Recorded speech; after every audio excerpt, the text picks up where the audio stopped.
Donc bonjour, bienvenue à l'atelier Saventurier, dont le titre est plus précisément des outils numériques pour un projet d'éducation par la recherche. Qui es-tu, Fabien? Tu rigoles, c'est quoi cette question? Bonjour, bonjour Régis, moi je suis Fabien. En fait, je suis là juste pour faire valoir ton atelier. J'ai travaillé pendant 3 ans dans le programme des Saventuriers que j'ai malheureusement quitté il y a quelques mois, mais j'ai été quand même missionné par toute l'équipe pour accompagner Régis et être certain qu'il ne dise pas trop de bêtises lors de cette intervention. Donc moi je suis enseignant, j'ai pratiqué les projets Saventurier dans ma classe et on va se servir de levier pour cette présentation d'un projet en particulier, le projet Ballon, pour vous présenter le dispositif Saventurier de manière assez général, qu'est-ce qu'il implique, quelles sont les différentes phases, etc., à travers ce prisme, mais aussi, puisque c'était la commande, d'inclure dans ce projet les outils numériques qu'on peut y mettre en place pendant les différentes phases du projet. Donc, c'est parti. Alors, vous pouvez retrouver cette présentation qui est un Geniali en suivant le lien court que vous retrouvez en haut à droite, si ça vous intéresse tout de suite ou même peut-être plus tard, parce qu'on l'a enrichi, on a mis vraiment beaucoup de liens et de ressources. Donc voilà, le petit contexte, le prisme de cette présentation pour ancrer les choses, pour me donner un peu de racine. C'est un projet qui a été pratiqué dans une classe de CM2 de 23 élèves dans un réseau d'éducation prioritaire, chez moi, là-haut, tout là-haut en Moselle, avec quelques élèves c'est très froid, à besoins particuliers, sans moyens financiers particuliers, sans matériel spécifique, ce qui est le cas général dans la plupart des projets s'aventurer dans n'importe quelle discipline que vous pourrez éventuellement mettre en place. Ordinateur, Ah, il faut balayer comme ça. Voilà. je te laisse la parole. Alors, avant de vous diffuser cette vidéo, on va aussi la contextualiser. Au-delà du fait de surveiller Régis pour pas qu'il dise trop de bêtises, la mission qui a été la mienne quand j'ai travaillé pour l'équipe des Saventuriers, c'était de piloter l'ingénierie pédagogique des Saventuriers. On va le dire de façon plus prosaïque. Il fallait que je fasse 9 MOOC pour les Saventuriers. Donc les MOOC, ce sont des Massive Open Online Courses, ce sont des formations en ligne. Donc on a déployé, étant donné que les participants au programme Saventurier sont eux-mêmes répartis aux 4 coins du globe, on a imaginé des parcours de formation autour des thématiques des Saventuriers qui fluctuent d'une année sur l'autre. Alors je ne sais pas quel est votre degré de connaissance du programme des Saventuriers, on y reviendra un petit peu plus tard, mais on allait sur des thèmes, et tu m'aideras à compléter, Régis, qui allait de l'astrophysique, on va en parler maintenant, aux neurosciences, Aux sciences du vivant, en euh, passant par la robotique, les sciences par numériques. l'ingénierie. Voilà. Euh, Donc on a produit avec les Saventuriers des MOOC autour de ces thématiques-là. Et ça, c'est une des capsules qui faisait partie de la collection Annexe culturelle. Et justement, on va vous expliquer au travers de cette très courte vidéo quel est le principe du programme des Saventuriers École de la Recherche. Je vais faire semblant que l'écran est tactile, ordinateur. Ah ouais, ça c'est beau ça. La science est très différente de la croyance ou de l'opinion, parce qu'elle s'appuie sur des données vérifiables, observées des objets et des phénomènes naturels ou culturels qui les entourent. Elle permet ainsi de produire des connaissances pour mieux comprendre la réalité. Ceux qui travaillent pour produire ces connaissances sont les chercheurs, que l'on appelle aussi les scientifiques. La science est très différente de la croyance ou de l'opinion, parce qu'elle s'appuie sur des données vérifiables, observables et mesurables. Ordinateur, on va la zapper. Ce projet très particulier, il a été mis en place dans une classe pendant toute l'année scolaire. C'est pas prototypique, je sais pas pourquoi je dis beaucoup ce mot aujourd'hui, d'un projet du tout. C'est un exemple. La proposition, en tout cas d'éducation par la recherche, c'est une douzaine de séances, puis il y a des classes qui le font sur une période. Là, ça a été un choix vraiment de le disséminer sur l'année scolaire entière. Donc pour vous donner un petit peu un ordre d'idée, autour du mois de septembre-octobre, la préfiguration du projet, choisir le thème avec les élèves sur lequel on va travailler, identifier un petit peu qu'est-ce que ça va être que ce projet s'aventurier. Un recueil de questions novembre-décembre, on part des questions des élèves. C'est vraiment un des principes fondateurs de l'éducation par la recherche, et Fabien dira si je dis des bêtises, que de partir des questions des élèves. Il ne s'agit pas de leur dire on va travailler sur ce sujet, on va essayer de répondre à telle question. Non, non.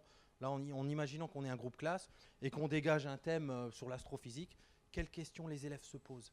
C'est de cet ensemble de questions qu'on va tirer les questions qui pourraient nous amener à une véritable question de recherche, un vrai levier pour découvrir ici par exemple le domaine de l'astrophysique.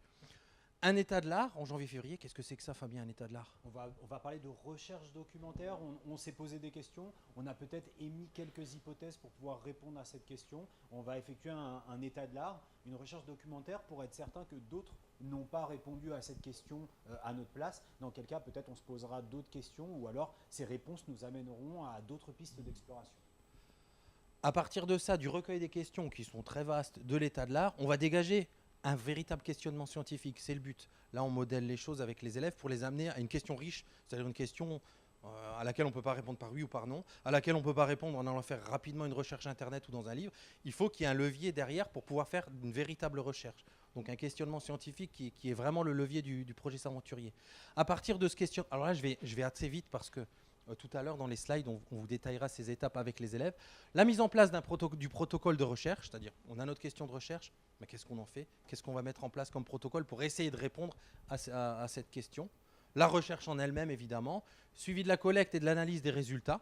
Alors ça peut être très vaste, comme on l'a dit, là on a l'exemple d'astrophysique, il y en a eu sur les neurosciences, il y en a eu en histoire même, enfin voilà, ça peut être très très large. Et la conclusion et la restitution, et pour ceux qui connaissent un petit peu le paradigme des chercheurs, c'est exactement ça en fait, on met les élèves et leurs enseignants dans la posture du chercheur, avec toutes ces étapes, c'est-à-dire je me pose une question scientifique, je mets en place une recherche qui peut-être ne va pas aboutir, qui peut-être va dévier sur d'autres choses, j'analyse mes résultats et je produis de la connaissance à travers la conclusion et la restitution des résultats. Donc ça c'est, voilà, et celui-là, ce projet-là, j'ai trop envie d'aller chaque fois appuyer dessus. Minority Report. Ouais, oh là là. Là, voilà. La technologie. Donc voilà, de façon tout à fait résumée, mais maintenant c'est très très posé ce processus et ces étapes, les fameuses 8 étapes, le questionnement, l'état de l'art, la question, on aurait dû le mettre en majuscule, la question porteuse scientifique, le protocole, la recherche, les données, conclusion, restitution. Je l'ai mis là parce que quand vous cliquerez dessus, vous arriverez à chaque fois à la diapo qui vous intéresse. Oh là là. S'il y avait qu'une diapo à retenir, on se disait avec Fabien, ce serait celle-ci, la trousse à outils peut-être.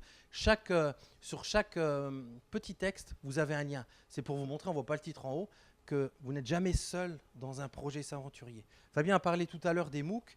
Dans les MOOC, qui pour l'instant ont des chances de retourner, on ne sait pas encore, mais ils ne retournent pas. Toutes les vidéos qui ont été produites, vous les retrouverez. Par exemple, les capsules du pédagogue-chercheur, dommage que vous n'ayez pas vu la première, mais vous allez les retrouver. Celles-ci, elles sont vraiment faites pour les élèves en classe, pour comprendre chacune des étapes dont je vous ai parlé tout à l'heure, pour la faire comprendre aux élèves. C'est des animations dont que Fabien a scénarisé pour les classes. Vous retrouvez, puisque c'était aussi l'objectif d'aujourd'hui, toute une série de capsules par discipline, entre guillemets, mais de manière très large, sur l'intégration du numérique dans un projet S'aventurier. Alors je mets peut-être le bémol en disant, c'est pas obligé. Un projet S'aventurier, ça ne veut pas dire numérique du tout. Donc si vous avez envie d'en mettre, si vous êtes féru de numérique, vous allez voir, on va vous montrer plein d'exemples, vous pouvez mettre plein de choses. Par contre, il n'y a absolument aucune obligation. Qui dit projet d'éducation pour la recherche ne dit pas forcément numérique. Mais en tout cas, c'est un bon levier aussi pour les élèves. Vous avez la communauté S'aventurier. À partir du moment, Fabien vous dira tout à l'heure, si vous voulez participer à un projet, comment vous inscrire, comment être associé à un mentor. Vous avez un parrain chercheur qui va accompagner votre classe, qui peut être un doctorant, un chercheur, qui est souvent un doctorant, qui peut être aussi, comme tu le disais, un enseignant-chercheur. En tout cas, vous êtes accompagné dans ce projet par un spécialiste de la discipline qui va guider les classes, mais qui va vous guider, vous aussi, dans la scénarisation des différentes étapes qui vous ont été présentées par Régis. Comment est-ce que opérationnellement on met ça en place pédagogiquement? Vous resterez le pilote pédagogique du projet, mais on a toute l'expertise d'un chercheur qui viendra avec une méthodologie et aussi avec les connaissances dont on peut avoir besoin à un moment pour aller un peu plus loin dans le projet, et la capacité d'accessibiliser ces connaissances au public aussi, parce que si demain, Clotilde, tu te mets en neurosciences et moi en astrophysique, on va avoir besoin d'un petit peu d'aide sur la maîtrise, la manipulation de ces connaissances-là pour les amener aux élèves. Avec toute la richesse qui peut amener justement aux élèves, moi je sais que ça fait partie des temps très forts pour avoir participé à deux projets S'aventurier. Quelque chose dont les élèves se rappellent beaucoup. Il y a pour ce projet Ballon notamment, on a écrit par mail au chercheur qui nous a répondu. On a eu des interactions par Skype, par visioconférence avec ce chercheur. Ça a été très très fort pour les élèves de vivre ces temps-là de voir qu'un chercheur il s'intéresse effectivement à ce qu'ils font, qu'il les guide. Il n'est pas là comme l'enseignant qui va vraiment apporter des réponses. Non, non, il les guide. Les premières questions des élèves, notamment les grands temps forts, c'est mais ils veulent savoir ce que c'est qu'un chercheur, comment il travaille, c'est quoi un chercheur. Enfin, ils ont cette image du gars en blouse blanche comme on est un peu tous dans son labo. Non, non, c'est pas que ça, c'est bien plus. Et donc ces temps, ils mettent vraiment l'élève. Moi, j'ai eu des élèves pour qui c'était vraiment un déclic de voir que c'est pas l'enseignant qui s'intéresse à ce qu'ils font, c'est quelqu'un d'autre de très prestigieux à leurs yeux. Et c'est vraiment un des nœuds des projets Saventuriers que ce lien avec ce parrain chercheur. Donc vous vous amuserez si ça vous intéresse à cliquer. En tout cas là, vous avez pas mal de ressources, beaucoup de ressources qui peuvent vous aider à mettre en place et à comprendre aussi ce que c'est que ce paradigme de l'élève et de l'enseignant-chercheur. Ça marche. Il y a des problèmes dans les projets Saventuriers, Fabien? Je vois Houston. We've got a problem. Ça, c'est toutes les difficultés qu'on rencontre lorsqu'on débute un projet Saventurier. Moi, je pense que la première des difficultés, c'est que c'est vraiment extrêmement flippant de se lancer dans un projet Saventurier, parce que le pitch, c'est de dire, vous ne savez pas où vous allez. Je pense que c'est à la fois flippant, à la fois excitant et très important, parce que c'est ça qui va sous-tendre l'intégralité du projet. C'est-à-dire que si vous avez la réponse à la question à laquelle vous allez amener vos élèves, ils vont sentir tout de suite que les dés sont pipés et qu'il y a quelque chose qui ne fonctionne pas. Réellement, sur les projets Saventuriers qui ont vraiment extrêmement bien fonctionné dans leur fertilité en termes de compétences et de connaissances, et même au-delà, qui ont été amenés aux élèves, l'enseignant n'avait pas la réponse à la question. Google n'avait pas la réponse à la question, et souvent, les chercheurs n'avaient pas forcément la réponse à cette question parce que c'était une question inédite. Un peu le projet paradigmatique pour illustrer ça, c'est ce qui s'est passé avec Anjan Sour, dont il faudrait qu'on parle, Régis, si tu es d'accord, qui est la fondatrice du programme Saventurier, que beaucoup d'entre vous auront entendu au mois de juin à Deauville pour le congrès de cette année, et qui a commencé avec ses élèves à regarder ce qui pouvait se passer dans une colonie de fourmis, à identifier un comportement qui n'avait jamais été identifié jusque-là, à consulter des myrmécologues pour s'assurer qu'ils n'avaient pas la réponse, et d'être accompagné par cette communauté-là pour mettre en place un protocole de recherche qui puisse apporter des éléments de réponse. Bon, c'est le projet alpha des Saventuriers, c'est celui qu'on ne reproduira probablement jamais dans nos classes, mais il devient paradigmatique dans le sens où on est allé vers quelque chose dont on ne connaissait pas la réponse. Là, ils ont trouvé des éléments de réponse qui rend le projet extrêmement emblématique. Il faut savoir que même quand on ne trouve... Il y a des tas de projets Saventuriers qui ne trouvent jamais de réponse à la fin. Et pourtant, voilà, vous savez très bien que la recherche, elle produit aussi au travers des impasses qu'elle rencontre, à partir du moment où on est capable de documenter ses recherches et de dire on est arrivé sur telle impasse et telle impasse. Donc vous imaginez, on parle souvent du statut de l'erreur et de la façon dont il faut faire changer le statut de l'erreur en classe. Bah là, on éprouve vraiment ce statut de l'erreur au travers d'un paradigme scientifique fort, de dire de ne pas trouver une réponse, de rencontrer un échec, de ne pas avoir un résultat attendu, pourvu qu'on ait une démarche qui soit documentée, qui soit intellectuellement rigoureuse et honnête. C'est un résultat de recherche. Et dans cette recherche, Régis et son projet en son illustration, on aura construit vraiment beaucoup de connaissances et de compétences. Donc au début, un des écueils, ce fameux problème, c'est trop compliqué, mes élèves n'en seront pas capables, et surtout, moi, je ne m'en sens pas capable pour le moment. Donc il y a vraiment un point de départ qui est important, c'est la capacité à se lancer. On disait, il y a des points d'appui, il y a les Saventuriers, il y a le chercheur qui sont extrêmement importants. Les aléas de la recherche, tu disais tout à l'heure, il faut dans un premier temps peut-être apporter quelques éléments d'acculturation autour de ce qu'est la recherche. Je ne sais pas comment vous avez vécu cette première partie d'animation. Moi, je suis arrivé chez les Saventuriers au centre de recherche interdisciplinaire avec ma petite valise d'enseignant, et je ne connaissais rien au monde de la recherche. Donc on me présentait des paradigmes de recherche, il y avait des mots, il y avait des postes, il y avait des fonctionnements de laboratoire qui m'étaient totalement inconnus. Donc il a fallu déjà que je fréquente tout ce monde-là pour comprendre et mettre du sens derrière les projets Saventuriers. Donc acculturation du côté des élèves, mais acculturation nécessaire de notre côté. Et dans ces éléments de recherche, il y a ces fameux aléas de la recherche qui sont ici, et ça va être notre capacité à nous saisir de l'imprévu. Souvent, on dit la recherche, c'est la quête de l'imprévu. Et je pense que beaucoup de post-doctorants vous diront, j'ai fait 2 ans et demi j'ai fait ça pendant 2 ans et demi dans ma thèse, et puis j'étais à la phase de recherche, et finalement je me suis rendu compte que telle variable agissait sur tel résultat, et alors là je me suis dit, je vais complètement revoir mon hypothèse de recherche, et je vais redonner une nouvelle direction à ma recherche. Si on est capable de faire ça dans un projet s'aventurier, c'est qu'on a bien intégré ce paradigme, et qu'on est capable de le piloter avec les élèves. Il y a une critique qui est faite, Régis, tu m'as donné la parole, tant pis pour toi, il y a une critique qui est faite, c'est que souvent ça demande une vraie maestrie pédagogique ou une expertise pédagogique ou une agilité pédagogique. Moi, j'ai tendance à dire oui. C'est-à-dire que j'ai pas vu de sortant d'ESP faire un projet s'aventurier. Les classes que j'ai suivies, après, j'avais besoin de construire des parcours de formation qui avaient une certaine valeur modélisante, ou en tout cas qui pouvaient donner des éléments sur lesquels d'autres collègues pouvaient s'appuyer. Bon, on avait des collègues qui avaient cette agilité pédagogique et qui étaient capables de surseoir à une situation qui foire complètement, et il va vous le prouver tout à l'heure, oui. C'est les plantages et les erreurs. Dans ce projet ballon, l'idée des élèves au départ, c'était d'envoyer un ballon sonde, d'y mettre des capteurs et voir ce qu'on pourrait amener comme information d'un ballon sonde.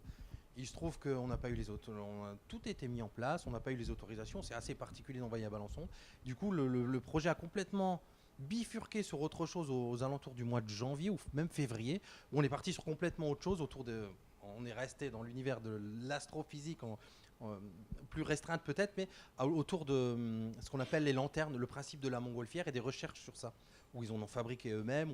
Donc on a complètement bifurqué, et ils ont compris aussi qu'il n'y a pas d'échec. C'est-à-dire que c'est pas parce que l'idée initiale ne fonctionne pas qu'on ne peut pas bifurquer sur autre chose. Je leur disais toujours à mes élèves, ça s'appelle des chercheurs, pas des trouveurs. C'est pas pour rien, ils cherchent. Le but, c'est de chercher.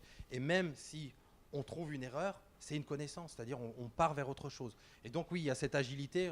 On aime bien dire aussi il y a des moments où il faut lâcher prise, il y a des moments où les élèves ils ont besoin d'informations qu'on ne peut pas leur apporter, mais tant mieux, justement, de se mettre dans cette posture. Maintenant, je suis à côté de toi, je suis un chercheur comme toi, ça, je ne sais pas te l'apporter. Voyons ensemble où on pourrait trouver cette information, ou qu'est-ce qu'on pourrait mettre en place comme protocole de recherche pour trouver cette information.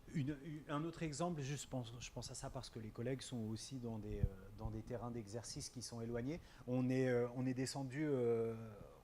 pourquoi descendre? On est allé au Gabon au printemps pour aller filmer une classe d'un autre réseau d'enseignement du français à l'étranger, où la question c'était la biodiversité au Gabon, parce que c'était le projet d'établissement. Donc on continuait sur il fallait un lien avec la biodiversité du Gabon. Et en fait, les élèves qui étaient des élèves de 3e se sont aperçus que le référencement de la plupart des plantes, il était très mal fait sur Google, et du coup sur les différents sites qui pouvaient référencer ces végétaux-là. Et surtout, ils se sont retrouvés avec un gros problème, c'est que dans la classe, donc on avait une majorité d'élèves gabonais, et ils se sont rendus compte qu'ils ne donnaient pas eux-mêmes le même nom aux plantes. Donc c'est devenu quelque chose d'extrêmement compliqué. Donc ils ont convoqué les familles, et dans les familles, il y avait beaucoup je ne sais plus comment on dit, les personnes qui soignent avec les plantes.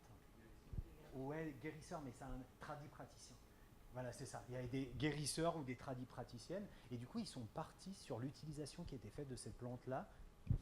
Ils sont partis de l'utilisation qui était faite de ces plantes-là, et de questionner. Ils sont allés dans une réserve naturelle où ils ont rencontré une vraie tradipraticienne qui leur a dit « je vous donne des secrets, mais il ne faut pas trop les divulguer ». Et de là, ils sont partis sur une étude ethnographique du lien entre ces populations, les plantes et l'utilisation qu'ils peuvent en faire au quotidien. Et ça a donné une recherche assez extraordinaire. Mais encore une fois, on a eu un enseignant qui a été capable de se dire « bon, là, on est face à une difficulté, on va donner une autre direction au projet ». Là, c'était des 3e. Ouais, c'était des...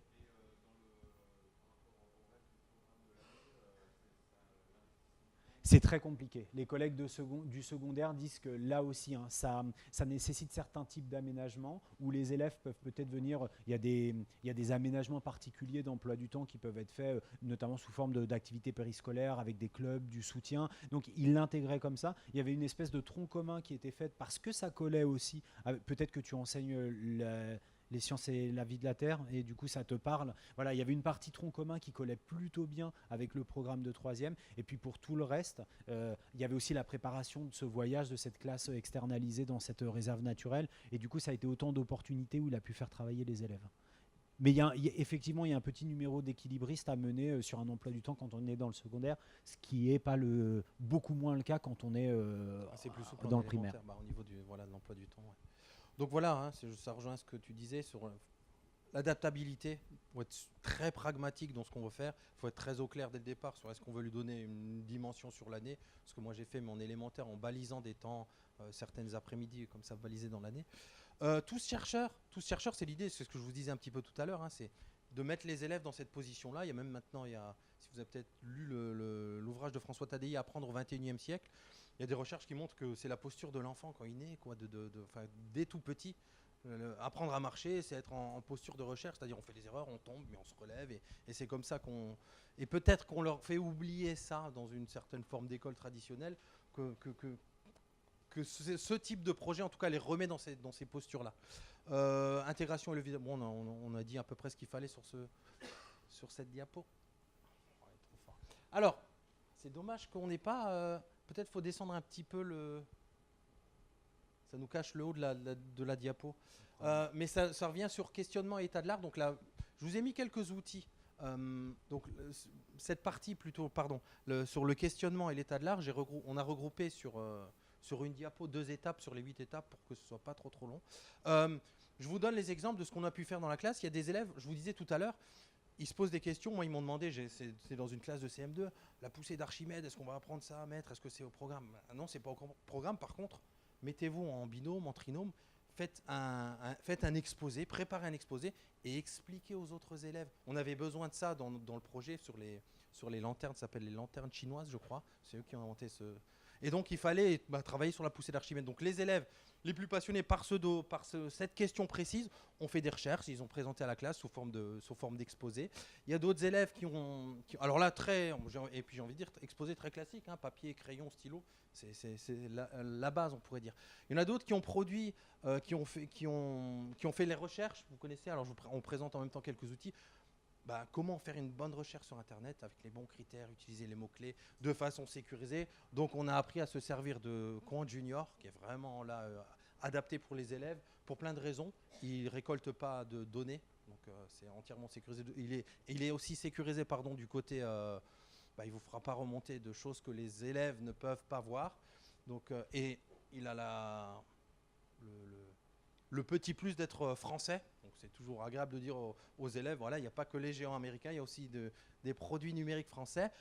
Wikidia, les recherches, moi, je vous ai dit CM2, donc eux, leur réflexe, souvent les élèves, même chez moi au CM2, les élèves de 10 ans, ils pensent tout de suite à Wikipédia, et puis quand ils sont sur la page Wikipédia, voilà, on fait un copier-coller de 50 lignes, et non. Donc il existe Wikidia qui est du même principe que Wikipédia, et ils peuvent aussi participer, donc c'est participatif comme Wikipédia.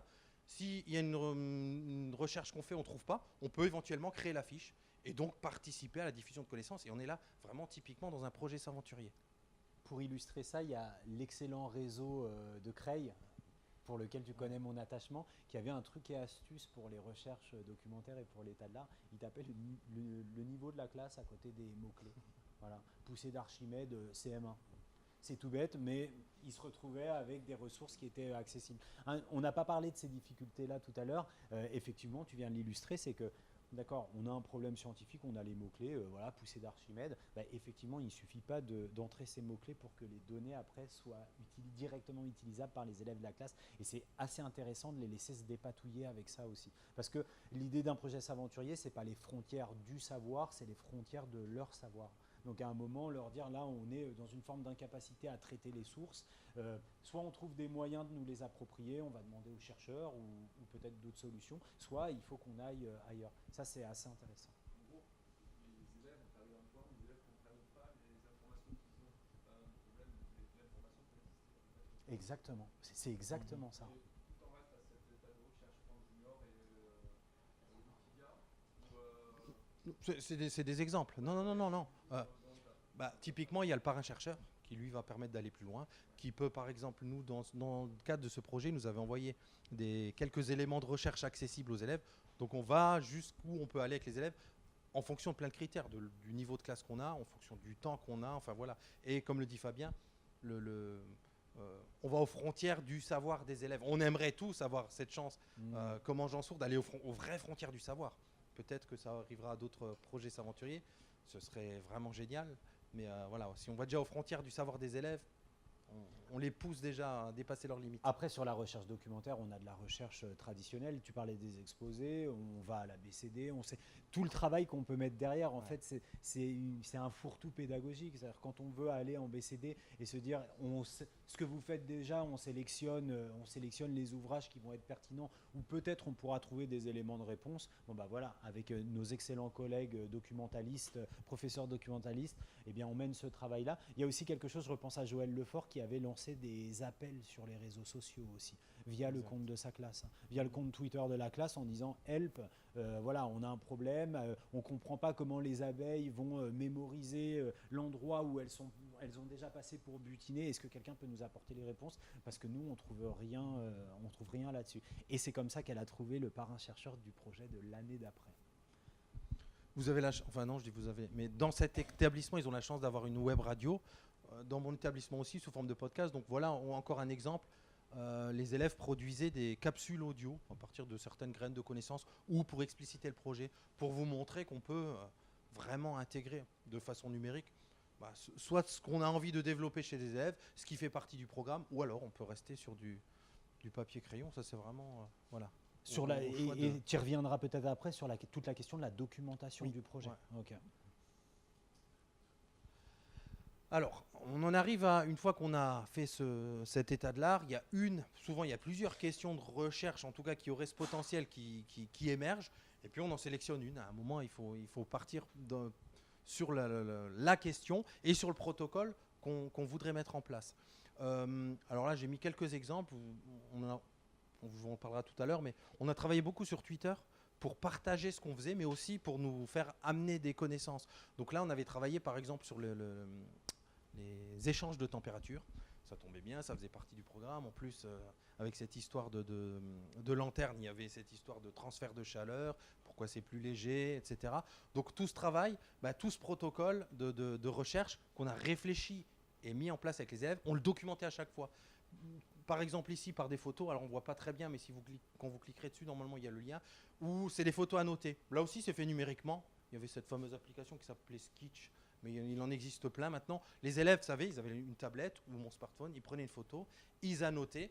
Du coup, c'est l'occasion d'apprendre comment on annote un schéma. Ça fait partie du programme, ça tombe bien. Là, on le fait en plus de façon numérique. On récolte les données. Quelques usages numériques qu'on vous a mis là-haut. Les aventuriers mettent à votre disposition, quand vous vous lancez dans un projet, un blog WordPress sur lequel les élèves, alors là encore une fois, rien d'obligatoire, mais peuvent publier des articles. C'est ce qu'on a fait avec la classe là, tout au long de l'année. Publier des articles. Alors pour vous donner des exemples, les élèves, on avait d'abord publié qu'est-ce qu'on veut rechercher. Au départ, on faisait des cartes mentales avec toutes nos questions. Donc on publiait ça faisait l'objet d'un article. Donc les élèves devaient se mettre dans la posture de on ne publie pas n'importe quoi, comment on remet en forme, à qui on s'adresse, où ça va être publié. Vous voyez toutes les questions que ça peut soulever, qui sont des questions aussi, quand le chercheur doit publier ses résultats, les questions qu'il peut se poser. On y publiait, je vous ai dit tout à l'heure, on avait des échanges mails avec notre parrain-chercheur. Voilà, on les publiait aussi pour montrer au jour le jour, ce qui pouvait, je dis au jour le jour, mais plutôt à la semaine, ce qu'on pouvait, comment le projet s'aventurier pouvait avancer. Et ce qui nous permettait à la fois de journaliser, j'ai envie de dire, le déroulement du projet, mais aussi de mettre en place petit à petit le protocole. Parce que ça ne se fait pas en une... Vous voyez, quand on a la question de recherche, ça ne se fait pas en une seconde. J'ai la question, qu'est-ce que je vais mettre en place? Ça mûrit, ça prend du temps. Et donc, on garde ces traces à cet endroit-là et au fameux, je vais laisser la parole à Fabien, dans le fameux cahier de chercheur. Ouais, alors, le cahier de chercheur, il est particulièrement important. En tout cas, Ange Sourd, elle le met vraiment en avant lorsqu'elle parle d'un projet s'aventurier. C'est un carnet qui est personnel, qui n'appartient qu'à l'élève, qui ne contient pas forcément de traces mémoire du cours, qui sont formalisées. C'est son cahier à lui dans lequel il peut écrire tout et n'importe quoi. Donc ça, ce cahier numérique, enfin ce cahier de chercheur, il existe en version papier dans la plupart des classes. Il peut être aussi imaginé de façon numérique et les aventuriers sont en train de développer une application qui permettra aux élèves d'avoir ce cahier de chercheur numérique où il pourra partager, ne pas partager, agréger des ressources qu'il ira chercher dans d'autres cahiers numériques d'autres élèves. C'est une application qui est en cours de développement. Je vous ai dit tout à l'heure, je vous ai parlé de la communauté Slack, très importante. On disait, si à un moment je suis bloqué ou que je n'ai pas de réponse, Alors là, je parle plus du côté mise en place ou pédagogie peut-être, ou la communauté Slack, c'est-à-dire c'est tous les enseignants s'aventuriers qui pratiquent dans leur classe un projet. Vous avez accès à tout ça et c'est extrêmement riche parce que vous avez des enseignants plus aguerris qui en ont peut-être mis en place et peut-être dont vous aurez la chance qu'ils aient le même niveau que vous. Là, la richesse des échanges, elle est très intéressante parce que parfois, oui, il y a ce pas de côté, je vous disais tout à l'heure, de un certain lâcher prise et là, on se sent tout de suite rattrapé. Oui. Ah pardon, mais tous les liens doivent fonctionner, mais Slack, c'est ce petit logo-là, c'est une messagerie en fait. Une messagerie privée dans laquelle vous avez accès quand vous participez au projet S'aventurier. Peut-être, ou d'autres, hein, voilà. C'est tellement évident pour Oui, Régis c'est ça le qu'il problème. en a. Ouais. En fait, on utilise beaucoup, c'est un outil qu'on utilise énormément dans de la gestion de projets collaboratifs, où c'est, tu le disais, une messagerie, comme vous pourriez imaginer un SLACK. Pardon pour voilà, c'était ça ta question. Et c'est vraiment, si vous voulez lancer, enfin on sait qu'il y a des directeurs d'école qui utilisent Slack. Pour ceux qui étaient tout à l'heure à l'atelier Twicté, l'association utilise Slack, les aventuriers utilisent Slack. La plupart des entreprises aujourd'hui utilisent Slack. C'est vraiment voilà, moi je n'imagine pas un projet collaboratif sans cet outil. Alors je ne travaille pas pour Slack, hein, il y a certainement des alternatives que je ne connais pas, mais c'est vraiment une messagerie. C'est une messagerie qu'on enrichit parce qu'on peut mettre des liens, on peut y déposer des documents, on peut y créer des chaînes et c'est vraiment extrêmement pratique. Si vous avez envie de découvrir une application de gestion de projet qui est à la fois ergonomique et ultra responsive, Slack c'est très très bien. Voilà, c'est ça. Voilà, ça s'appelle Poplet. C'est un exemple parce qu'il y en a plein. Je travaille beaucoup par carte mentale avec mes élèves en classe. Alors que ce soit papier, on a des grandes affiches où ils aiment les faire en grand. Et aussi en version numérique avec le TBI. Donc c'est un exemple avec lequel on peut produire des cartes mentales de façon extrêmement simple. Elle a l'avantage de fonctionner sur iPad, sur tablette, d'ailleurs plus généralement que sur iPad. Et elle est extrêmement facile à prendre en main par les élèves. Et quand je dis extrêmement facile, vraiment dès la maternelle. C'est vraiment une application extrêmement simple. Si vous pratiquez un peu les cartes mentales numériques, vous savez que ça... Pardon ? Ah, voilà. Bon, donc de 7 à 77, même avant 7 ans. Une solution française aussi, avec une équipe qui est hyper réactive. Voilà. Donc c'est un exemple, mais il en existe beaucoup. Mais pour dire que voilà, ces outils numériques sont très très faciles à intégrer dans cette partie du projet. Alors, recueil et traitement de données. Ah bah là, vous aviez un exemple du cahier chercheur avec du carnet de chercheurs et de chercheuses. C'est pour ça que j'avais mis cet exemple, parce que c'était très intéressant qu'on l'a mis en place, que j'ai fait la page de garde. J'ai fait la gaffe j'avais fait ma page de garde, cahier de chercheurs, et là, il y a des élèves... nous, on est des chercheuses. Je dis, mais t'as carrément raison, je l'avais prévu, regarde. et hop, là, sur mon ordinateur, j'ai appris mes cahiers de chercheuses pour les filles, donc... Mais j'ai eu la remarque des élèves que c'était riche. Et du coup, ça a d'ailleurs emmené sur d'autres choses, sur les grandes chercheuses, etc. Donc vous voyez que les élèves, c'est toujours eux qui nous surprennent. On croit que maintenant c'est eux. Le recueil et traitement de données. Alors dans ce projet Ballon, un des pans, c'était les élèves se posaient une question. Enfin, il y avait deux grandes questions. La première question, c'était combien il faudrait de ballons de baudruche pour envoyer Noureddin dans l'espace. Noureddin, c'était l'élève le plus petit et le plus menu, donc je pense que dans la tête des élèves, ils se sont dit, ça va être plus simple pour lui. On l'a jamais revu. et l'autre question, c'était jusqu'à quelle distance pourrait se déplacer un ballon. Voilà, on a cogité ces choses-là. On a finalement eu l'idée de faire ces expériences avec des ballons de baudruche. Donc on a je vous passe les détails, mais vous imaginez, on a dû louer une bouteille d'hélium dans la classe pour faire ces expériences, etc. Et il en rit parce qu'il était là.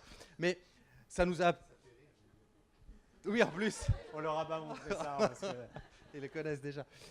Ça nous a permis, par exemple, c'était de travailler sur des cartes avec les élèves.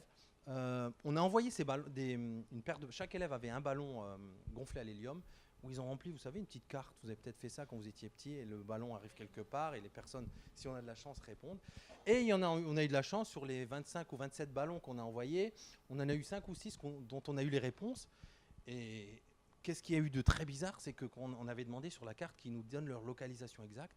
Et puis avec les élèves, on a travaillé ça, les coordonnées géographiques, etc. Et quand on les a rentrés sur une map, et ben ils étaient tous super alignés comme ça, tous sur la ligne. Et là, ça a posé plein de questions aux élèves. C'était, mais non, c'est de la triche, maître, vous nous c'est des fausses adresses. Enfin, pourquoi ils seraient tous alignés? Donc, Fabien en parlait tout à l'heure. On arrive à cette idée, peut-être que ce jour-là, rappelez-vous, ils sont partis tous du même côté. Ben non, il y en a qui sont partis par là, bon. Et peut-être, et puis a émergé l'idée, le vent était peut-être dans un sens. Donc, comment le savoir? Donc, on a posé la question j'ai envie de dire pas aux chaînes, mais aux chaînes météo sur Twitter pour avoir des réponses. Puis on s'est rendu compte qu'il y avait un site qui recensait les directions du vent selon les jours, etc. Donc ça s'expliquait scientifiquement, mais vous imaginez toutes ces choses que moi j'imaginais pas. Donc quand on se lance là-dedans, on dit allez, allons jusqu'au bout de cette partie-là de la recherche. Et finalement ça s'est expliqué. Et comme vous voyez, moi, je suis tout près de la frontière allemande. En plus, les réponses étaient en allemand, donc c'était génial parce on apprend l'allemand, donc il a fallu. Enfin voilà, il y a certains mots qu'on comprenait pas. On a aussi demandé sur les réseaux sociaux s'il y en avait qui savaient traduire. Les aventuriers ont proposé pour le coup, vous avez besoin d'un traducteur pour traduire. Donc vous voyez la richesse des choses auxquelles on s'attend pas, et il faut s'en saisir autant qu'on peut. Et du coup, on les a fait travailler ça aussi sur une map. Je m'imaginais pas leur faire créer une map en mettant, vous verrez en cliquant, quand vous cliquez sur les petites balises géographiques. Il y a le tweet qui est lié à ce ballon, avec le nom de l'élève, la réponse qui est photographiée en allemand des personnes qui ont eu la gentillesse de répondre. Je vous ai mis aussi, là, du coup, il y a le Google Maps, quelques usages qui ont été mis en place en classe. C'est quoi ce petit oiseau pliant là? Ah là, vous le connaissez bien. Bon. C'est Brigand de chez Padlet. C'est Brigand qui maintenant nous ont limité les choses, voilà. Je pense que c'était un grand classique des classes. Pour ceux qui ne connaissent pas, Padlet, c'est un mur collaboratif. C'est-à-dire que ça se présente sous forme d'un mur. On lui donne un nom, un thème, une couleur. Et d'un simple clic, on peut y publier du texte, une photo, une vidéo. Et ça a été très vite pris en main par les classes, là encore une fois, de tout niveau. Parce que extrêmement simple, parce que utilisable sur une tablette, sur un ordinateur, partout. Et malheureusement, il y a des grandes restrictions maintenant. On retrouverait, je pense, assez facilement des équivalents. Et nous, j'ai eu la désagréable surprise de voir hier qu'on avait tout un mur sur ce projet. Bon, il a disparu du Padlet. Donc c'est pour aussi vous montrer, il y a des limites aussi au numérique. Parce que maintenant, dans la version... ils ont changé le modèle voilà, économique. ils sont passés à payant, on a droit plus qu'à 3, et les autres, ils les ont supprimés. Mais moi, j'étais étonné de voir que... Mais ça pose une question autour des outils qu'on présente là. Voilà. Où vous voyez par exemple l'outil de cartographie qui a été présenté, c'est celle d'un grand géant américain. Il y a des alternatives qui existent bien sûr en libre et qu'il ne faut pas hésiter à utiliser. Bon, après, normalement, on est en conformité RGPD avec ces outils-là, mais il y a une réflexion à faire. Les outils payants aussi. C'est-à-dire qu'on n'a pas installé encore, il me semble, dans les cultures digitales des enseignants qui sont... le plus, tu disais, féru de numérique tout à l'heure, le fait que un bon outil, peut-être que ça se paye à un moment.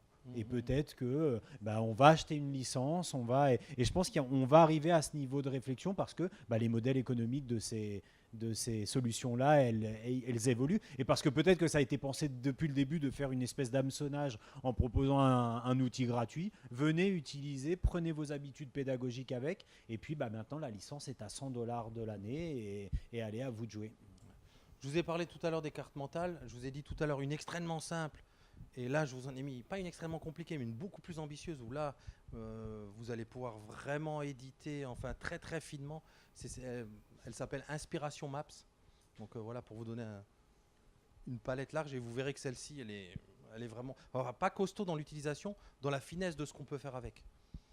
Quelque chose de très apprécié des élèves, et à la fois facile à mettre en place, et qui peut être très très riche, les outils de nuages de mots.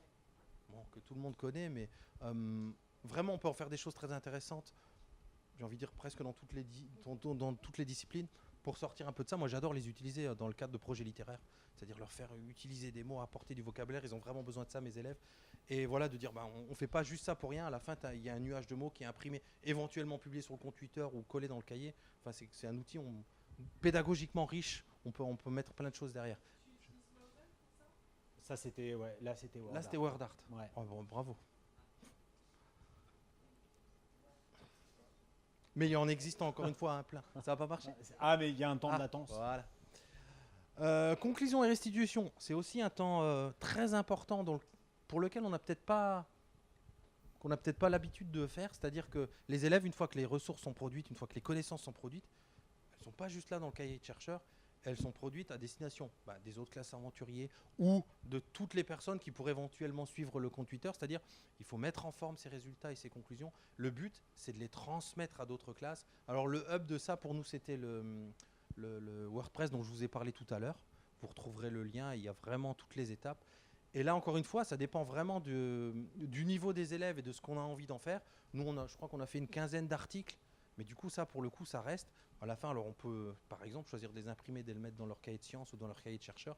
Ça a vraiment à la fois valeur de trace, de journalisation, comme je disais tout à l'heure, du projet, mais aussi de transmission aux autres. Voilà ce qu'on a trouvé. Si vous voulez vous lancer dans un tel projet, c'est ce qui arrive maintenant avec ces classes aventurières qui se disent « Moi, j'aimerais me lancer en astrophysique, qu'est-ce que je pourrais faire ?» Ils vont consulter les WordPress des autres classes pour voir ce qui a déjà été fait, qu'est-ce que ça peut leur apporter, qu'est-ce qu'ils peuvent faire, quel pas de côté ils peuvent faire pour se lancer dans autre chose ou se servir de ça comme marchepied. Et d'un relais aussi, c'est-à-dire de pouvoir se renseigner sur, comme tu le disais, au travers des blogs WordPress, sur les limites d'une classe précédente. Et la classe, si elle a bien renseigné son projet, de se dire, nous, on est arrivé à ce point-là, c'était la fin de l'année, on n'a pas répondu à cette question, et de prendre le relais derrière, ce qui permet d'établir une correspondance scolaire avec cette classe pour avoir plus d'informations sur le projet et peut-être poursuivre la recherche. Je ne sais pas combien de temps il nous reste, du coup. L'outil qu'on utilise là en ce moment, c'est celui-ci, c'est Genially, que vous connaissez peut-être aussi. Il reste, pardon ? 20 minutes.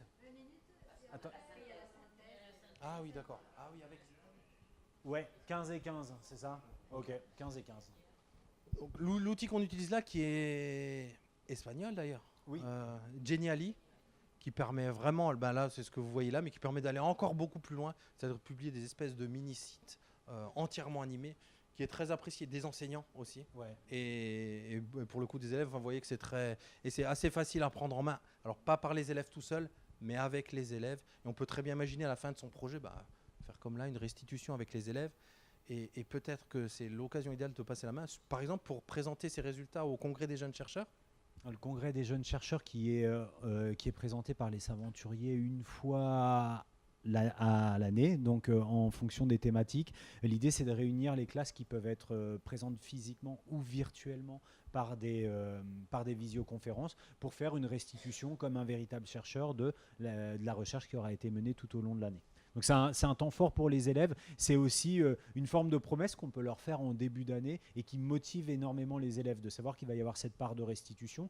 Donc pour avoir un vrai suivi, une construction du projet et aussi pour travailler, là je repense notamment aux classes de Cray dont je parlais tout à l'heure, sur d'autres compétences. On a beaucoup parlé de maîtrise de la langue au travers de toute la documentation qui va être mise en place, des articles qui vont être écrits pour être postés sur le blog. Là pour la restitution, il y a vraiment tout un travail sur l'oral qui est intéressant. Puis pour les plus grands, moi je pense notamment à la construction de ces fameux diaporamas.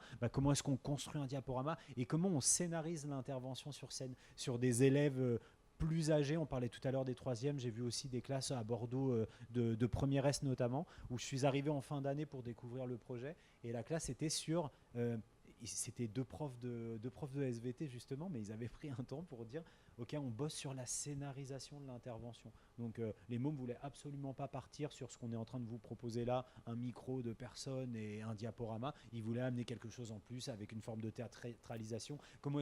Quel ton on va mettre pour capter l'attention des personnes. C'était extrêmement riche. Je vous ai mis d'autres exemples. Un grand classique aussi, que vous connaissez peut-être, je dis un grand classique, l'outil qui est Adobe Spark, Adobe Vidéo, ils ont changé de nom. C'est un outil à la fois sur tablette et sur ordinateur qui permet de faire des... Alors, c'est un mélange de diaporamas et de vidéos extrêmement simple à mettre en place. On prend une photo ou une petite vidéo, on met un petit texte, ou alors on rajoute un peu d'audio. Là encore, pris en main dès la maternelle, il y a des élèves de maternelle sur tablette qui utilisent ça. Et là encore une fois, pour faire des restitutions, on peut dépasser largement le cadre d'un projet. Il y a beaucoup de classes qui s'en servent pour faire, vous savez, les fameuses capsules produites par les élèves sur une notion au programme. C'est ce genre d'application qui permet vraiment de faire ça de façon extrêmement simple avec les élèves et parfois de façon plus rapide que ce que nous on pourrait faire. C'est extrêmement ergonomique. En quelques minutes, ils ont produit un résultat, j'ai envie de dire, de niveau presque professionnel, pardon, qu'on ne pouvait pas imaginer, en tout cas il y a 4 ou 5 ans. C'est pas pour rien, ce type d'application, quand elles sont sorties, elles ont entre guillemets changé la donne. Il y a certains enseignants qui se sont en saisis, je ne sais pas si je dis quelque chose, qui s'en sont saisis, je suis fatigué, pardon, et qui ont commencé à produire ces fameuses capsules vraiment en masse. Là, vous avez peut-être vu ce phénomène où beaucoup de classes produisaient des capsules de savoir, pas juste pour faire joli, à destination d'autres classes. Et du coup, on avait ce phénomène de classes qui pouvaient produire la connaissance pour d'autres classes. D'où d'autant plus motivant pour les élèves de dire, ok, montre-moi que tu as bien compris la poussée d'Archimède. Tu produis une capsule qu'on va mettre par exemple sur Twitter à destination d'autres classes. Là, c'est à la fois motivant pour l'élève de se dire, je suis le producteur, j'ai apporté la connaissance, je l'ai mis en forme, mais en plus, je sais qu'elle va servir. C'est pas juste pour faire plaisir au maître. Dans mon cahier, j'ai écrit que je comprends la poussée d'Archimède. Donc, ces outils-là. Et le pendant aussi de chez cette grande boîte, parce que c'est vrai que Adobe Spark, S-P-A-R-K. Ouais, mais en fait, c'est toute une galaxie maintenant. Et là, je crois que c'est Adobe Spark Vidéo. Ils ont changé de nom plusieurs fois, c'est pour ça. Et Adobe Spark Page. Et là, ça permet de faire la même chose, mais sous forme de mini-site. C'est-à-dire, encore une fois, on ne s'imagine pas faire un site internet où le WordPress nous paraît trop ambitieux. C'est des outils, comme on dit, VisiVig, what you see is what you get. C'est-à-dire, j'écris un texte, je mets une photo, et c'est l'application qui se charge de la mettre en forme, de rendre ça joli, de mettre le titre de la bonne couleur, d'harmoniser le design. On se retrouve avec l'élève qui prend juste en charge le contenu, la connaissance. Et le résultat est du coup très accessible pour les autres. Et moi j'avais des élèves à besoins particuliers pour qui l'écriture c'était compliqué. Par contre, faire des photos, taper un texte et faire des photos, ben voilà, le résultat entre leur exposé papier qui aurait pu être pas très propre et le résultat là qui est tout de suite très joli, voilà, ils sont tout de suite mis en valeur et c'est important. Voilà, un grand classique, Book Creator qui permet de faire de tout, ouais. C'est beaucoup utilisé par les petites classes notamment, parce qu'aussi Book Creator, voilà l'idée de base, ouais, des espèces de livres numériques, mais encore une fois avec de tout. On peut y mettre de la vidéo, de la photo, du texte, en quelques clics. Et pour le coup, oui, des élèves de maternelle le font. Hein, je pense à notre... Tu pratiques avec les élèves? Ouais. Donc, Béné, la chef du Book Creator. Ouais. Et encore une là, oui, que j'ai mis en dernier. Les élèves, quand ils produisaient, on peut appeler ça des graines de connaissances, pour les apporter aux autres élèves, et ils aimaient bien aussi se mettre dans la posture d'enseignant. Je vais t'interroger pour voir si tu as bien compris. Il y en a plein, mais celle-ci s'appelle Quizlet, qui permet de fabriquer des petits quiz de façon assez simple et vous imaginez, vous rentrez une question, une réponse, comme ça, plusieurs questions, plusieurs réponses, et selon le choix de l'élève, ça peut être du memory card, ça peut être de l'associé, ça peut être voilà, un peu comme dans l'équivalent de Beatsboard. Ça génère automatiquement des petits jeux, mais qui ont été fabriqués par l'élève à destination d'un autre élève. Dans le même ordre d'idée, il y a les Learning Apps que vous connaissez peut-être aussi. Voilà. Il y a un atelier. Ouais. Voilà. Et peut-être pour finir, parler de Smashing Up, c'est un peu le niveau au-dessus. C'est-à-dire qu'il y a plein d'enseignants qui font des mix de ces choses-là, qui vont peut-être mettre un Quizlet dans leur mini-site internet. C'est, voilà, pour dire qu'on peut aller très très loin si on aime ça. Il y a moyen de vraiment de mixer les choses et de faire des choses très intéressantes, en gardant évidemment toujours à l'esprit, hein, là, le cahier des charges, c'était la graine de numérique qu'on pourrait mettre dans les Saventuriers. Vous imaginez bien tout ce qu'on pourrait faire là à destination par les élèves, pour d'autres élèves ou pourquoi pas par un chercheur. Enfin voilà, le challenger là-dessus. Je sais plus ce qu'il y a derrière. Je crois que c'est les questions. Voilà, c'est... Ouais. Donc comme on a dit beaucoup de choses, voilà, c'est ça. J'avais demandé à Ange l'an dernier si c'était envisageable qu'il y ait un questionnement de type littéraire. Et elle m'avait dit, a priori, il n'y a rien qui s'oppose à ça. Et en même temps, elle n'est pas rentrée dans le détail. Et là, dans ce que j'entends, j'arrive pas à voir comment ça peut se décliner Voilà, parce que j'ai l'impression que c'est essentiellement des questionnements de nature scientifique. Au Liban, on a fait le choix cette année de faire des projets s'aventuriers sur tout le réseau et d'ouvrir justement, notamment parce qu'il y a une catégorie sciences humaines, ou enfin, je ne sais plus quel est le terme, et on a au moins 2 ou 3 projets sur l'histoire ou la littérature. Il y en a un par exemple sur l'organisation de l'habitat ancien dans la ville de Jbeil, enfin Byblos. Et donc il y a un chercheur, un anthropologue, historien archéologue qui travaille avec les élèves sur ce thème-là. Donc c'est tout à fait envisageable. Ça rentre dans les catégories Pour pour l'histoire, l'histoire, oui. mais les lettres on peut aussi, parce qu'il y avait un professeur de lettres avait proposé aussi un projet, mais je n'ai plus en tête.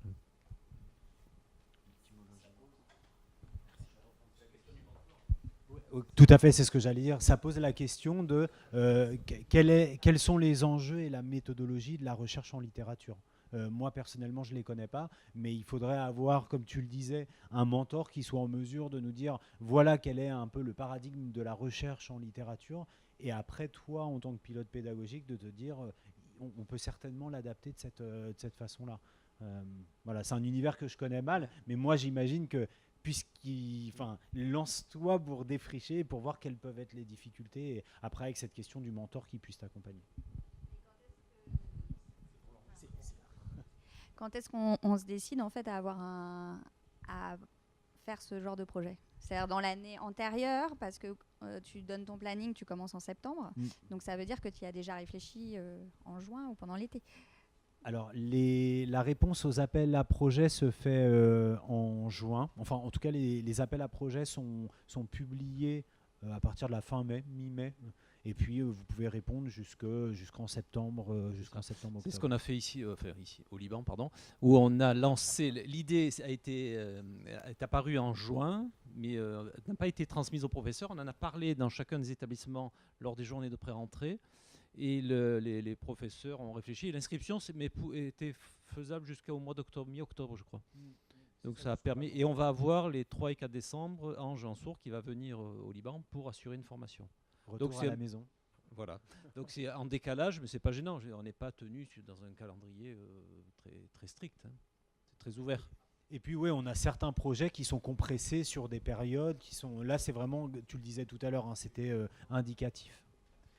En fait, j'ai dû zapper complètement. Il y a une histoire d'appel à projet et d'inscription. On ne peut pas juste se lancer dans sa classe.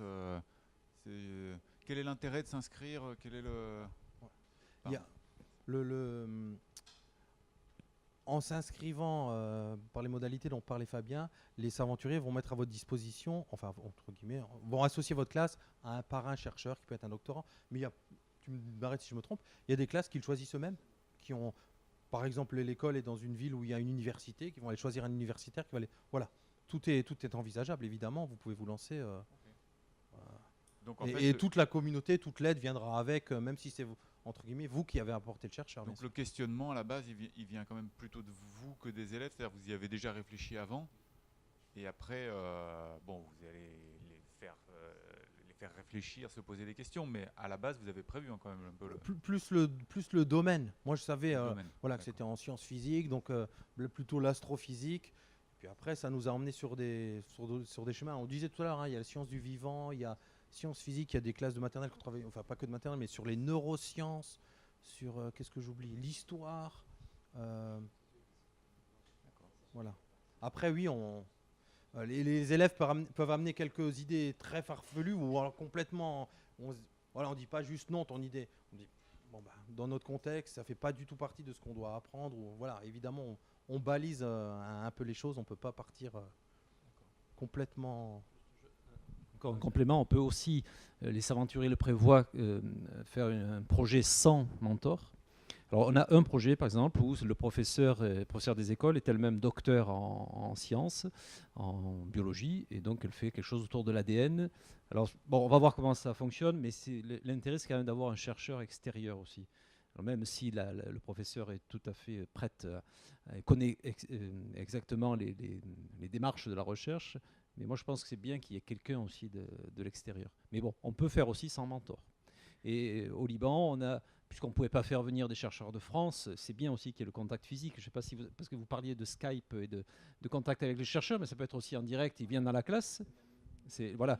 Donc nous, on a fait appel à des professeurs d'université de proximité.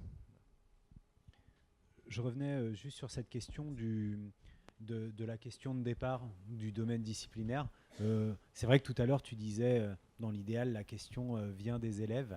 Moi, j'ai vu de véritables embourbements, on dit comme ça, en classe, du fait que certains enseignants prennent cette... alors, il n'y a jamais de prescription chez les aventuriers, comme dirait Jean Sourd, mais prennent ça au pied de la lettre. Et j'ai vu des séances de remue-ménage entre les élèves et des propositions farfelues où ça a complètement démobilisé l'enseignant devant les fausses pistes, les vraies fausses pistes qui étaient amenées par les élèves. Donc moi, je nuancerais ça en me disant, je sais tout de même à peu près où je vais y aller. Ce qui est important, c'est d'être particulièrement à l'écoute des propositions des élèves, parce que dans ce même projet, que je ne contextualiserai pas plus, à un moment, j'étais dans un dispositif Ulysse, donc Ulysse Collège. Il y a eu un élève qui a eu une vraie bonne, énorme idée, et l'enseignant ne s'en s'est pas saisi à ce moment-là. Et lui, il imaginait, parce que l'hypothèse, c'était que sur les pollinisateurs, et en particulier les abeilles, elles venaient plus la couleur était vive, plus le potentiel de pollinisation était important pour le végétal. Et le môme m'a dit, du coup, il faudrait qu'on ait des fleurs fluo pour voir si... et il livre ça, ce môme d'Ulysse, au milieu du... Et c'est passé complètement à la trappe, et ce groupe d'enseignants a continué à réfléchir et à voir toutes les difficultés, les impossibilités qu'il y avait dans ce projet, alors que moi j'avais le sentiment qu'il y avait des choses assez simples à mettre en place avec du papier crépon, avec n'importe quoi, parce qu'après l'intérêt c'est que les élèves eux-mêmes conçoivent leur protocole de recherche, l'expérimentent et se disent bah non, il y a des biais, en veux-tu, en voilà dans ce protocole, il est mal pensé, il faut qu'on... Là se jouent les choses. Mais on avait des enseignants qui étaient déjà dans on n'obtiendra pas de résultats comme ça. Et ça, c'est dommage, parce que du coup, ça fait avorter des projets qui peuvent être extrêmement fertiles. Régis en a été l'exemple.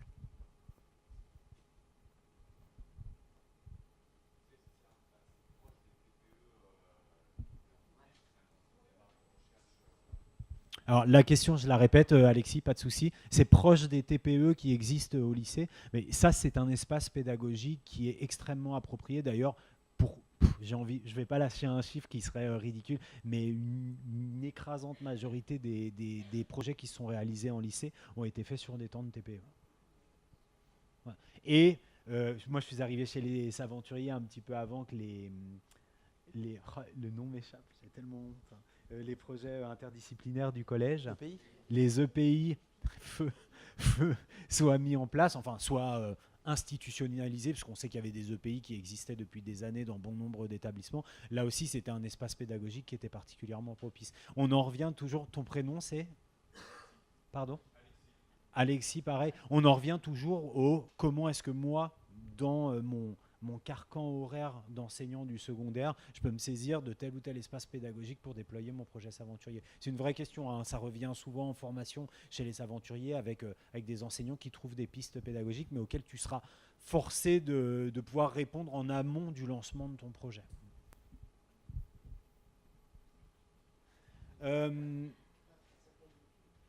Et il faudra qu'on vous transmette aussi la présentation, parce que comme vous avez vu, on vous a parlé de beaucoup de choses qui restaient peut-être un petit peu floues, mais parce qu'en fait, il y avait de l'interactivité sur les différents icônes qu'on n'a pas pu actionner. Voilà. Qu'est-ce que tu fais là-bas, tu me laisses encore seul devant les gens comme ça ? Ah, joli. Ah, oh. Il est costaud, le mec. Hein. Allez.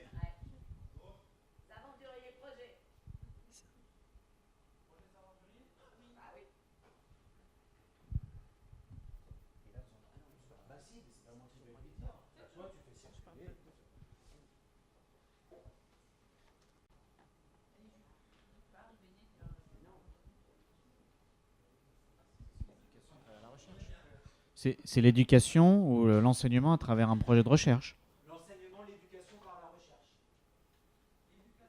L'enseignement plutôt.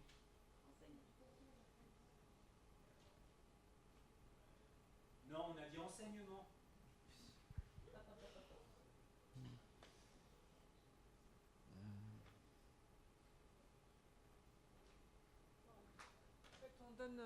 En fait, clairement, on doit donner des mots qu'on associe désormais au projet Saventurier, ça serait ça ? Parce que dans ce cas-là, c'est bien, c'est juste que c'est pas ordonné, c'est pas grave, on s'en fiche. Ok, du coup, travail collaboratif ? Enfin, moi je le vois comme ça.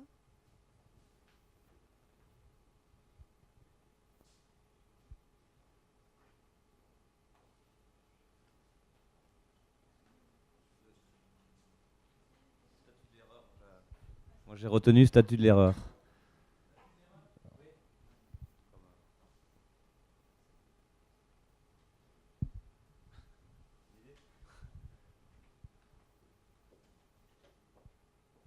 On peut mettre l'idée du chercheur qui est associé au projet.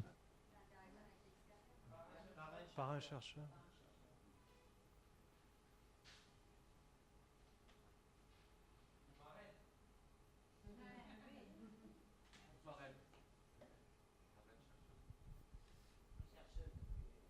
Tu mets avec à la québécoise, avec un E. Oui, on pourrait écrire protocole de recherche.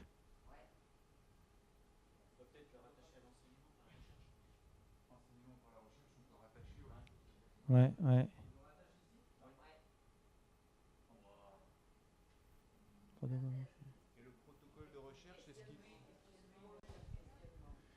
Est-ce que le protocole de recherche, il s'insère pas carrément dans toute une démarche scientifique sur une année entière? Après, il y a toutes les étapes, à part le protocole, il y a 7 ou 8 étapes, quoi. Allez, ah bravo. Malin. Moi, c'est la question riche que j'aime beaucoup en tant que professeur de physique-chimie. C'est là la question riche. Le fait de produire une question, c'est à la limite du savoir des. Ouais.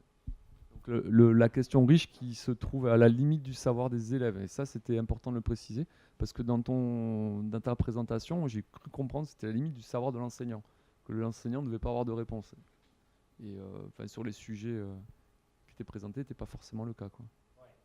Oui, alors encore une fois, je pense qu'il y a quelque chose qui est très dangereux et je me rends, enfin très dangereux. Tu fais bien de pointer ça. Il y a vraiment, il n'y a pas de prescription. C'est-à-dire que tout ce qu'on vous a dit, il faut mettre des bémols à absolument tout ce qu'on vous a dit. Si à un moment on a dit on voit ou il ne faut pas, ça a été une maladresse de notre part. Il ne faut vraiment pas le prendre tel quel. Mais souvent pour les enseignants de l'élémentaire, pour nous, on n'a pas accès, on n'a pas suffisamment, on n'a pas les clés, la culture, les clés intellectuelles ou cognitives pour accéder aux éléments de réponse qu'on aimerait avoir. Donc pour nous, on est vraiment un autre. Oui, tu te retrouves facilement dans une question riche ou une question à la limite. C'est compliqué. Ouais, d'accord.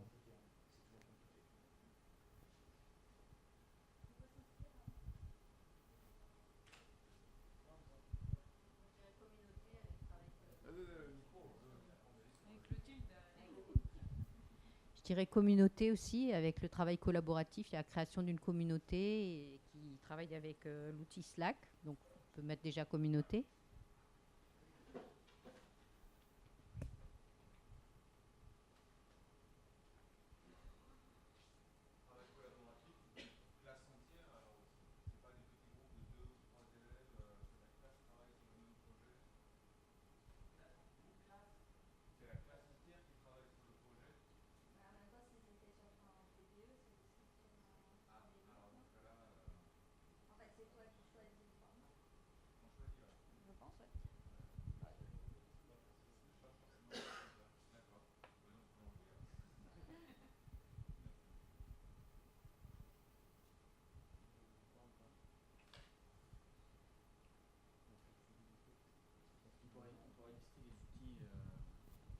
On pourrait faire une petite liste des outils numériques là qu'on nous a présentés, avec entre parenthèses un peu à quoi ça sert. Moi j'ai noté le Quant Junior. Là, bon, j'ai l'impression qu'il ne faut pas dire Google, c'est ça?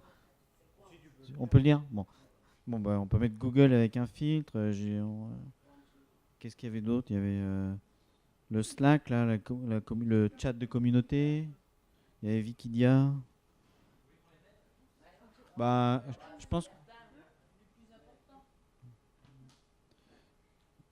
Bon, Padlet peut-être. Poplet. C'est pas obligatoire, ça faut peut-être que ce soit clair.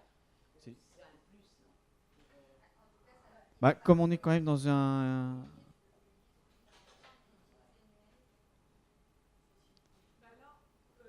c'est un peu le sujet, quoi. Oui.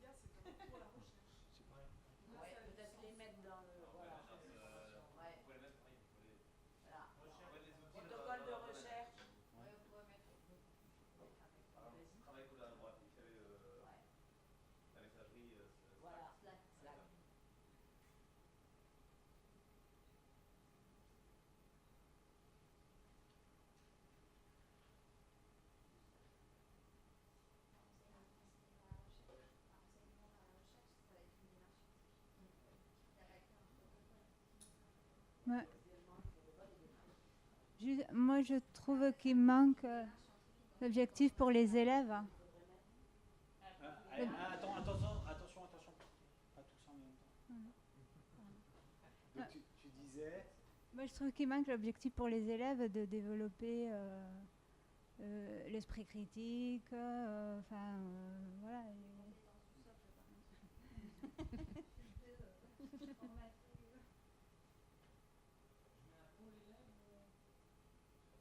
Objectif, compétence.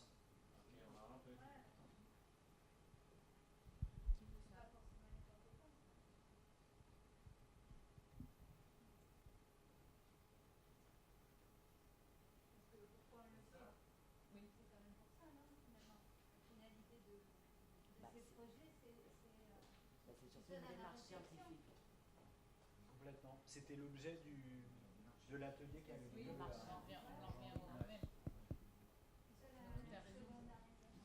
Mais parle. Non, je parle pas. La démarche scientifique, quelque part, Régis. Il faut mettre la démarche scientifique avec enseignement par la recherche. En fait, tout ce qui est questionnement scientifique, protocole de recherche, c'est une démarche scientifique. Sinon, on la limite en fait à seulement deux éléments. Là-haut, enseignement par la recherche. Ouais.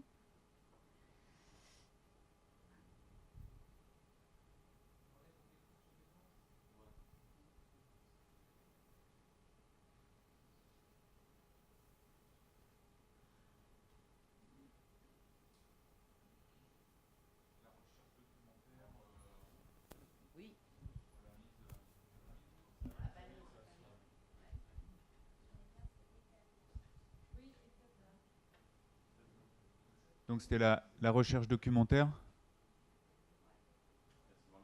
La recherche documentaire sur le. Ouais, je pense, ouais. Ouais. Et du coup, on peut relier la recherche documentaire Wikilia et Quantumia. Ouais. Quand on a les outils Wikilia. Ouais.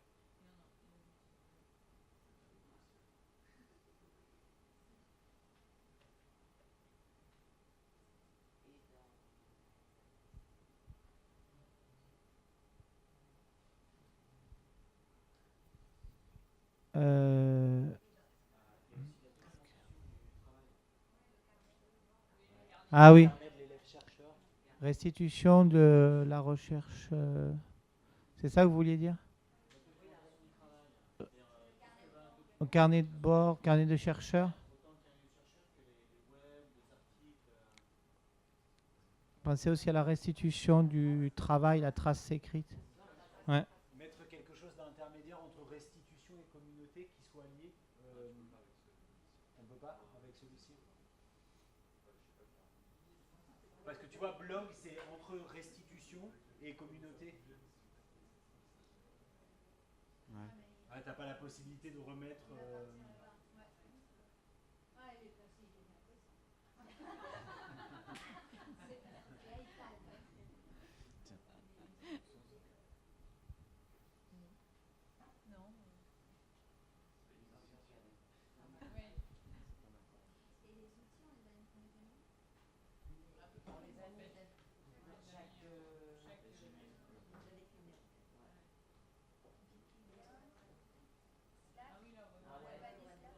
Et il faut.